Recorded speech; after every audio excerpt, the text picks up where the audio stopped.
आप सभी को फिर से प्रभु यीशु मसीह के नाम से जय मसीह की।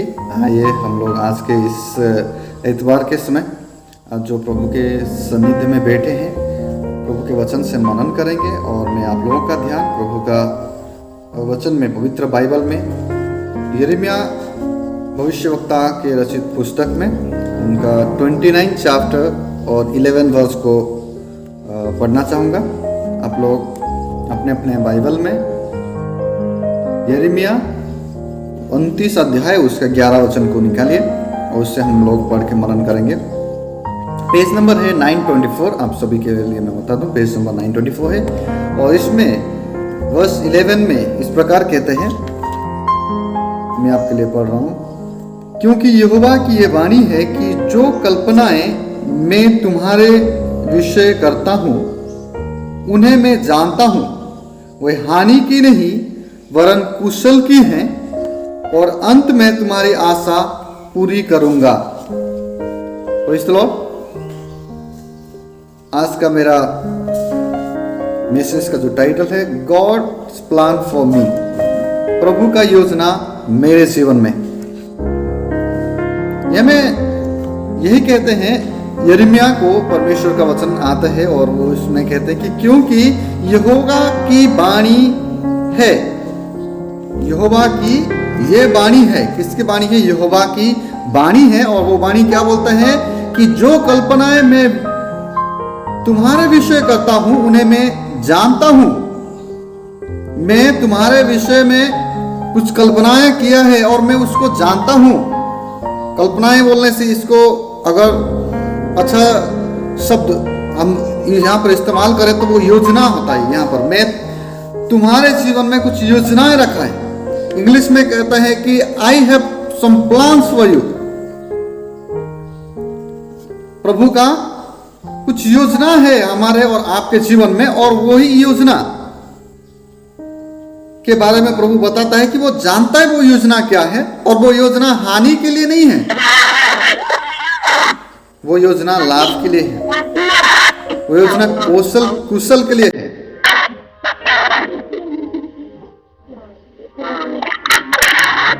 कुछ आवाज आ रहा है आपको?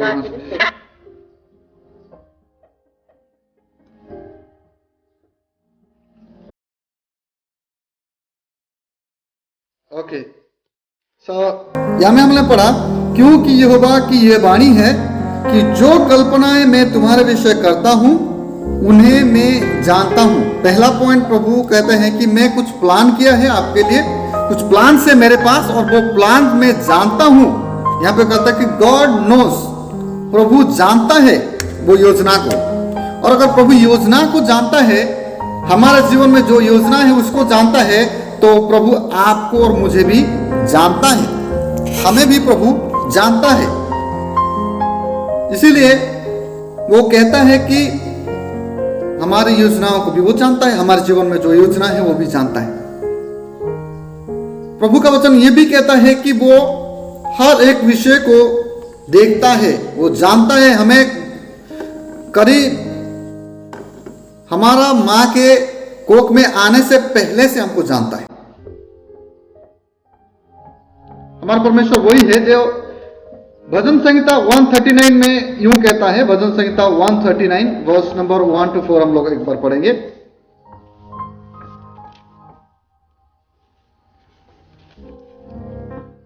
भजन संहिता 139 में यूं कहता है, हे यहोवा, तूने मुझे जांच कर जान लिया है। तू मेरा उठना बैठना जानता है और मेरे विचारों को दूर ही से समझ लेता है। मेरे चलने और लेटने को तू भली भांति छानबीन करता है और मेरे पूरे चाल चलन का भेद जानता है। हे यहोवा, मेरे मुंह में ऐसी कोई बात नहीं जिसे तू पूरी रीति से न जानता हो। यहां में परमेश्वर का वचन यूं कहता है कि वो जानता है आपको और मुझे, व्यक्तिगत रूप से परमेश्वर जानता है। वो एक एक को जानता है, और ऐसा भी कहता है कि वो जांचता भी है। वो हमारा उठना बैठना जानता है, वो हमारा चलना फिरना जानता है, वो हमारा चाल चलन को भी जानता है। मतलब ऐसा कुछ भी चीजें नहीं है जो आपका और मेरा प्रभु से छिपा हुआ है। वो आपका और मेरा सिचुएशंस को भी जानता है। आप और मैं अभी कौन सा सिचुएशन में हैं, हम लोग कौन सा मुसीबत में हैं, हम लोग कौन सा समय में हमारे जीवन के हैं, आनंद का समय या दुख का समय, हम लोग पार्टियां कर रहे हैं या प्रार्थना कर रहे हैं, वो भी जानता है। हम लोग बहाने बना रहे हैं संडे चर्च में नहीं बैठने के लिए, पिकनिक कर रहे हैं या नहीं, वो भी जानता है। कंबल ओढ़ के हम लोग बीमारी का नाटक कर रहे हैं, वो भी जानता है। परमेश्वर सब विषय को जानता है। आप और मेरा, हम लोगों का, सिर्फ हम लोगों का नहीं कि सारे पृथ्वी के सभी जीवों का, हर एक काम को, हर एक मूवमेंट को प्रभु जानता है। इसलिए वो कहता है, 4 वर्ष में लिखा है, मेरे मुंह में ऐसी कोई बात नहीं जिसे तू पूरी रीति से न जानता हो। आपके मुंह में, आपके बोलने से पहले जो बातें हैं, उसी को भी वो पूरी रीति से जानता है। मैं आपके साथ अभी वार्तालाप कर रहा हूं, मैं आपके साथ जो बात कर रहा हूं इस वचन के माध्यम से, मेरे मुंह में आने वाला हर एक वचन को भी, हर एक चीज को भी वो जानता है मेरे बोलने से पहले। तो आप और मैं क्या सोचते हैं कि परमेश्वर हमारा दुख को नहीं देख रहा है? हम कोई मुसीबत में हैं तो क्या परमेश्वर हमको नहीं देख रहा है? परमेश्वर नहीं जानता है? परमेश्वर जानता है, और इसलिए कहता है कि मैं तुम्हारे लिए योजना रखा हूं, तुम्हें भी जानता हूं और उस योजना को भी जानता हूं। और योजना हानि के लिए नहीं है, वो योजना तुम्हारी भलाई के लिए है, कुशल के लिए है। वो लिखा है, the plan to prosper you, not to harm you. वो जो प्लान रखा है प्रॉस्पर होने के लिए, हमारी अच्छाई के लिए, हमारी कुशलता के लिए, हमारी उन्नति के लिए वो प्लान रखा है, हमारी हानि के लिए नहीं, बोल के वचन कहता है। तो पहला चीज है यहां पर कहता है कि वो आपके ऊपर जो योजना है उसको जानता है, और उससे भी पहले वो आपको और मुझे व्यक्तिगत रूप में जानता है कि आप और मैं कौन है, किस तरह का आदमी है, गोरा है ना काला है, छोटा है ना लंबा है, मोटा है ना पतला है, सब जानता है। झूठे हैं ना सच्चे हैं, वो भी जानता है। प्रभु को भय करते हैं या नहीं, वो भी जानता है। कौन सा मार्ग में चल रहे हैं, वो भी जानता है। तो इसलिए प्रभु आपका और मेरा सिचुएशन को, जो परिस्थिति में हम लोग हैं, वो परिस्थिति को भी जानता है, और उस परिस्थिति में हमको नहीं छोड़ेगा। वो परिस्थिति में हमारा साथ देने की, कोई भी परिस्थिति हो, वो चाहता कि हम उसके साथ रहें, उसके साथ चले, और वो हाथ पकड़ के हमें उस परिस्थिति से निकाल लेना चाहता है। तो इस तरह कितने लोग, आप और मैं, तैयार है इसके लिए? हम लोग कितने लोग तैयार हैं प्रभु के साथ चलने के लिए? कोई भी परिस्थिति हो, प्रभु देख रहा है, प्रभु जानता है बोल के। इसी भजन संहिता 139 का वर्ष नंबर 16 में लिखा है, आप देखिए वर्ष नंबर 16 में क्या लिखा है, तेरी आंखों ने मेरी बेडौल तत्वों को देखा, और मेरे सब अंग जो दिन दिन बनते जाते थे, वे रचे जाने से पहले तेरी पुस्तक में लिखे हुए थे। प्रेज़ द लॉर्ड, कितना सुंदर वचन है। क्या बोल के कहता है कि प्रभु तेरे जो आंखों हैं, वो आंखों ने मेरे बेडौल तत्व को देखा है। बेडौल बोलने से जो बना ही नहीं था, वो शेप नहीं था, अनशेप्ड बॉडी जो था हम लोगों का, जब हम बना ही नहीं था, उस बेडौल तत्व को, एक एक अंग जो मां के गर्भ में हम लोग बन रहे थे, उसी को भी देखा।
उसकी योजना पर हमें भरोसा रखना है, उसकी वायदों पर हमें भरोसा रखना है।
परमेश्वर जो यिर्मयाह को कह रहे हैं, क्या बोल के कह रहे हैं कि गर्भ में रचने से पहले मैं तेरे ऊपर चित्त लगाया था,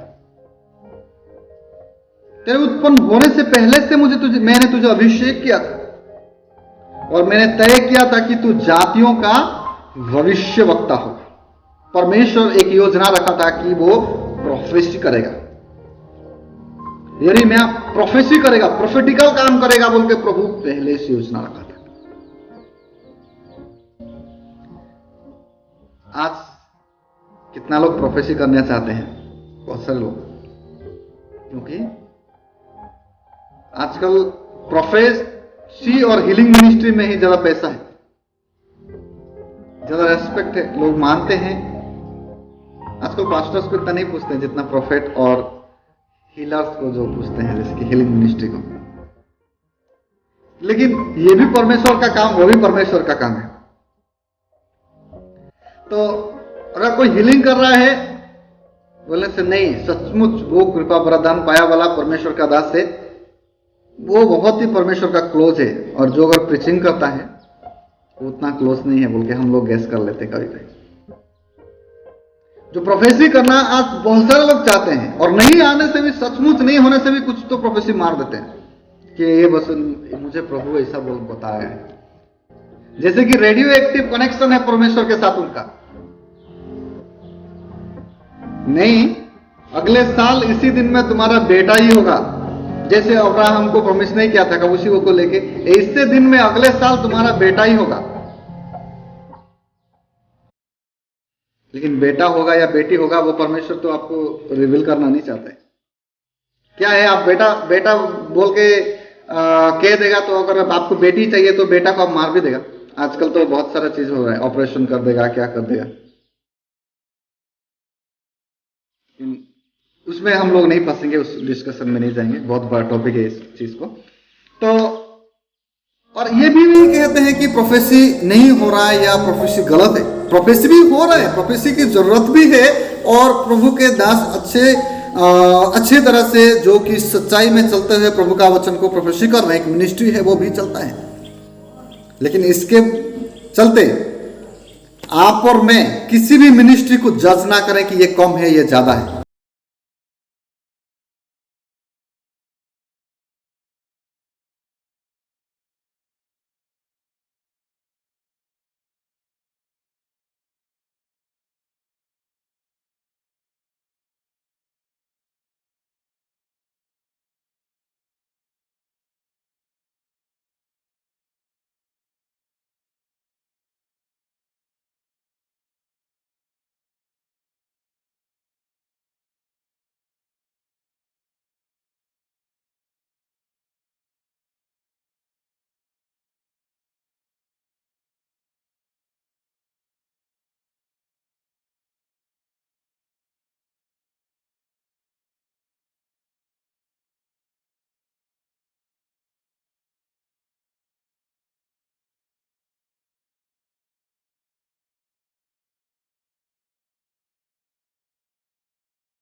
रहेगा। जैसे मैंने आपको बताया कि यीशु मसीह कल आज और युगानुयुग सेम है, वो बदलता नहीं है, वैसे उसका युक्ति भी बदलता नहीं है, वो स्थिर है।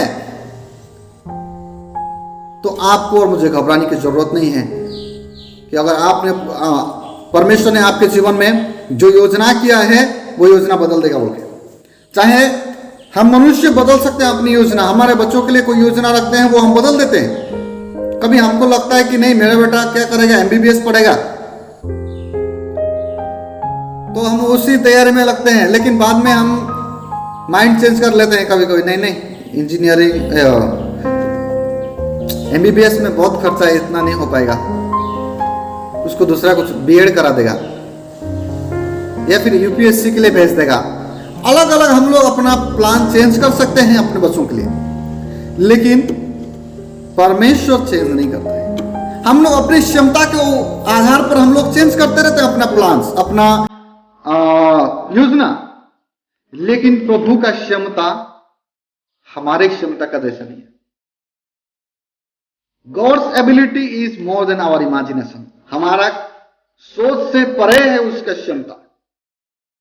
इसलिए जो वो कल्पनाएं रखता है, जो युक्ति वो रखता है, वो सदा स्थिर रहता है। इसलिए आपके जीवन में कोई भी युक्ति रखा है प्रभु ने, तो आप ये मत सोचिए कि नहीं कल शायद कुछ प्रभु बदल देगा, नहीं बदलेगा, वो आपके जीवन में वो पूरा होगा, क्योंकि परमेश्वर का वचन कहता है, ये भी कहता है कि उसके मन की कल्पनाएं पीढ़ी से पीढ़ी तक बनी रहेंगी। उसका कल्पनाएं जो योजना है सिर्फ एक पीढ़ी के लिए नहीं है, आपके लिए बोल के नहीं है, आपके बच्चे के जीवन के लिए भी है और उसके बच्चे के जीवन के लिए भी, सबके लिए उसका योजना है, क्योंकि उसका योजना पीढ़ी से पीढ़ी तक बना रहता है। आप लोग सोच रहे हो कि मेरा जीवन काल के लिए होगा, मेरा जीवन काल के बोल के नहीं, मेरा बच्चा उसका बच्चा, हर किसी के लिए प्रभु का योजना है, पीढ़ी से पीढ़ी तक बना रहता है। कितना अचंभित बात है, कितना ही सुंदर बात है कि प्रभु का योजना आपको मेरे जीवन में बना रहता है। हम लोग कुछ अलग योजना किया होगा, लेकिन प्रभु का योजना जो है वो ही सफल होगा। Praise the Lord. और फिर से यिर्मयाह में आइए, यिर्मयाह 29 वर्स नंबर 11 में इसमें कहता है कि जो कल्पनाएं मैं तुम्हारे विषय करता हूं उन्हें मैं जानता हूं। वो आपका जीवन में जो योजना रखा है वो जानता है। वो आपके जीवन में एक योजना भी रखा है आपके लिए। प्रभु आपको जानता है। और तीसरा चीज है कि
के लिए आपको शॉर्टकट अपनाने के लिए नहीं है, प्रॉस्पेरिटी के लिए आपको प्रभु का रास्ते में चलाना है। प्रभु खुद कहता है कि उसके वचन में ड्यूटरोनोमी 28:6 एक बार पढ़ेंगे।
ऐसा हो, प्रभु वैसा चाहता है।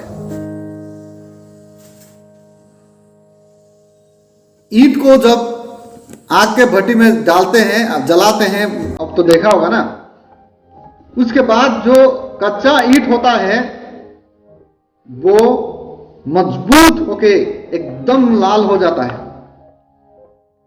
चमकदार होता है और अच्छा हो जाता है।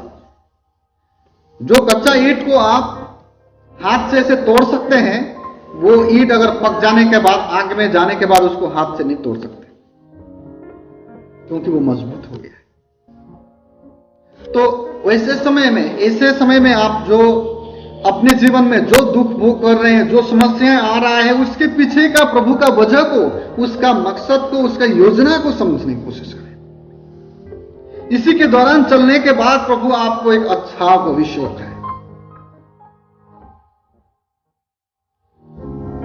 उसमें यही कहता है आगे, अगर हम पढ़ें तो, और अंत में तुम्हारी आशा पूरी करूंगा।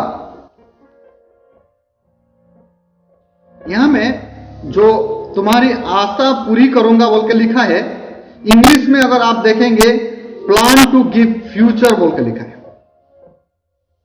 आपका फ्यूचर, भविष्य के लिए, अच्छी भविष्य के लिए बोल के लिखा है।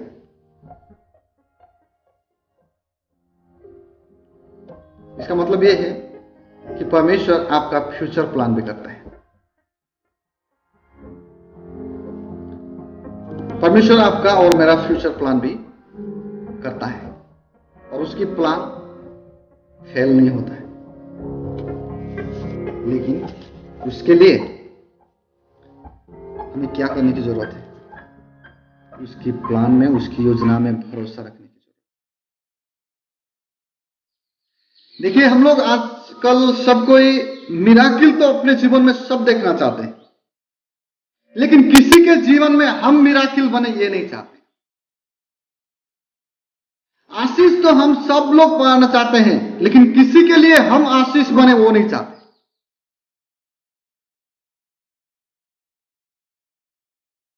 आप लोग समझ गए होंगे मेरी बात।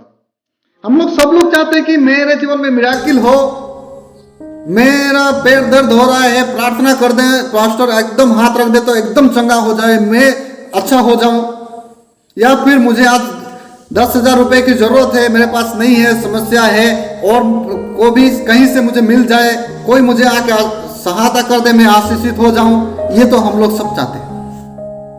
लेकिन किसी का जरूरत है और प्रभु जब भेजता है कि उसको जाके मदद कर, एक आशीष बन किसी के जीवन में, तो उसको कितना लोग अपनाते हैं। आप नहीं मानेंगे, जब किसी का जरूरत है, एक आदमी बीमार में पड़ा है, उसको इतना जरूरत है, उसको उसमें उस समय आप जाके थोड़ा जो मदद कर देते हैं ना, उसके जीवन में आप एक मिराकिल बन के आते हैं। Praise the Lord. जब कोई समस्या में होता है, मुश्किल में होता है, कोई रास्ता नहीं दिखता है, वो प्रार्थना करता रहा है, प्रभु उसको मदद करे, प्रार्थना करता रहा है, और उस समय प्रभु जब आपको भेजता है और आप जाके उसको मदद करते हैं, तो ये एक मिराकिल है। आप उसके जीवन में एक मिराकिल है उसी समय। Praise the Lord. ये चीज हम लोग नहीं चाहते। हम लोग सिर्फ मेरे जीवन में मिराकिल हो, मेरे जीवन में क्या हो, आश्चर्य कार्य हो, अद्भुत काम दिखाई दे, मेरे जीवन में सिर्फ आशीष मिले मुझे, मैं इतना मुश्किल में हूं, मुझे आशीष मिले। ये हम लोग सब लोग चाहते हैं और प्रार्थना भी करते हैं। लेकिन कितनों ने प्रार्थना किया कि प्रभु मैं किसी के लिए एक मिराकिल हूं, मैं किसी के लिए एक ब्लेसिंग हूं? कोई नहीं प्रार्थना करता होगा। सिंसियरली आप बोलिए तो कितने ने इस विषय के लिए प्रार्थना किया कि प्रभु मैं किसी के लिए एक आशीष का कारण हूं, मैं किसी के जीवन में एक मिराकिल बन के आऊं? आपने प्रार्थना किया है? अगर प्रभु भेजा है तो भी कभी बार, कितना बार ठुकराया होगा, प्रभु मेरा काम नहीं है, आप किसी और को भेज दीजिए। कितनों ने बोला है? मैं भी बोला है। हम लोग मनुष्य हैं, ऐसे ही सोचते हैं। लेकिन जो प्रभु मिराकिल करता है तो अद्भुत काम करता है, आशीष करता है, तो हमेशा क्या वो स्वर्ग से उतर के आएगा और आपको छू के दे देगा? वैसा नहीं है। कभी कभी आपके और मेरे चेहरे भी आशीष दे।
मेरा हाथ पैर नहीं है, फिर भी ये आपकी योजना है, मैं जानता हूं।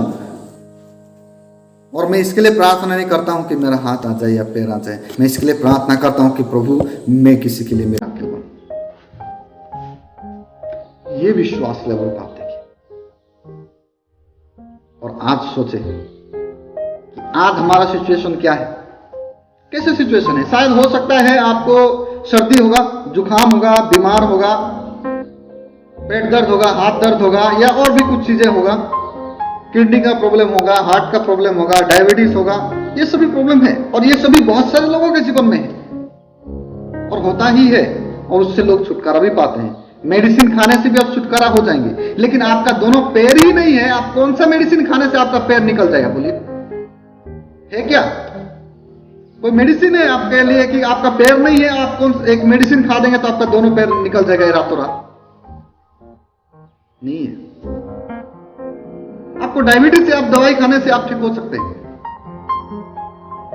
लेकिन पैर नहीं निकलते। तो आपका सिचुएशन से तो और बुरा सिचुएशन में हूं।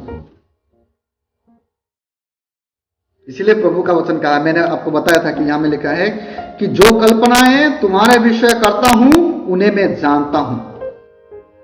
प्रभु आपको जानता है और आपके साथ जो हो रहा है, प्रभु का जो योजनाएं हैं आपके जीवन में, वो भी जानता है। इसीलिए चिंतित ना हो। प्रभु का दास पौलुस कहते हैं, फिलिपियंस के पत्री 4:6 में कहते हैं कि pray about everything, worry about nothing. सब चीज में प्रार्थना करो, चिंता मत करते हुए बोलते हैं। एक वचन को पढ़ेंगे, फिलिपियंस चैप्टर 4 वर्स नंबर 6। फिलिपियों के पत्री चैप्टर 4 वर्स नंबर 6 को हम लोग पढ़ेंगे। पेज नंबर है आपका 267, सॉरी, पेज नंबर है आपका 274 पेज नंबर। यहां में लिखा है, क्या बोलकर लिखा है? किसी भी बात की चिंता मत करो, परंतु हर एक बात में तुम्हारे निवेदन प्रार्थना और विनती के द्वारा धन्यवाद के साथ परमेश्वर के समीप उपस्थित किए जाएं। मतलब हर एक चीज में क्या करो, प्रार्थना और धन्यवाद के साथ प्रभु के सामने उपस्थित रहो। हर विषय के लिए प्रार्थना करो, प्रे अबाउट एवरीथिंग। और क्या बोलता है, किसी भी बात की चिंता मत करो, वरी अबाउट नथिंग। आज कौन सा सिचुएशन में आप हैं उसी के लिए आप चिंता मत करें, लेकिन उसी के लिए प्रार्थना करें, क्योंकि वरी से ज्यादा, चिंता से ज्यादा प्रार्थना में सामर्थ्य है। प्रभु का वचन ये भी कहता है कि चिंता करके क्या तुम अपने सिर के बाल को जो सफेद हो गया उसको काला कर सकते हो, या काला को सफेद कर सकते हो? नहीं कर सकते। चिंता करके कुछ नहीं कर सकते, लेकिन प्रार्थना करके हम बहुत कुछ कर सकते हैं। हम लोग प्रार्थना करने से बहुत कुछ हो सकता है, और प्रार्थना से बहुत सारे लोग चंगे हुए हैं, मुर्दे जिंदा हुए हैं। तो प्रार्थना से इतना सामर्थ्य है। और इसलिए आखिरी वचन में आपको यह बताना चाहूंगा, फिलिपियंस 4:6 में जैसा कहता है कि pray about everything, worry about nothing. Situation कुछ भी हो, कैसा भी हो, आप कौन सा सिचुएशन में जी रहे हैं उसी को मत देखिए, बल्कि परमेश्वर की योजना को, परमेश्वर के प्लान पर भरोसा रखें। और वो प्लान जो है वो आपको अंत में आपकी आशा को पूरी करने के लिए है, आपका अच्छे भविष्य के लिए है, आपकी हानि के लिए नहीं है। एक बार मैं पढ़ना चाहता हूं, यहां में लिखा है वो कि जो कल्पनाएं मैं तुम्हारे विषय करता हूं उन्हें मैं जानता हूं, वे हानि की नहीं वरन कुशल की हैं, और अंत में तुम्हारी आशा पूरी करूंगा। वो हानि के लिए नहीं है, वो कुशल के लिए है, आपके ब्लेसिंग के लिए है, आपकी अच्छाई के लिए है। आपका सिचुएशन कुछ भी हो, मेरा सिचुएशन आज कुछ भी हो, हम जैसे भी जीवन जी रहे हैं, फिर भी प्रार्थना में बैठिए, प्रार्थना में विश्वास रखें, और प्रभु आपकी उस सिचुएशन को बदल देगा। आपको एक छोटे से विषय में कहना चाहूंगा कि एक ऐसा बात है जिसको हम अगर दुख के समय कहने से खुशी मिलता है, और खुशी के समय कहने से दुख मिलता है। और बात यह है कि ये समय चला जाएगा, ये सिचुएशन बदल जाएगा। आज अगर दुख है, मुसीबत है, तकलीफ है, बीमार में है, तो ये समय भी चला जाएगा, और दुख का समय चला जाने से खुशी का समय आएगा। जैसे कि रात की काले अंधेरा जाने के बाद सुबह का जो सुनहरा सूरज उगता है, वैसा ही आपका और मेरे जीवन में होगा। इसके लिए प्रार्थना करें, जब अंधेरा है उस समय प्रार्थना करें कि सूरज उगे, सुबेरा हो हमारे जीवन में भी, और कुशल आए हमारे जीवन में भी। प्रभु आप सभी को आज के इस वचन के द्वारा आशीष दे। आमीन।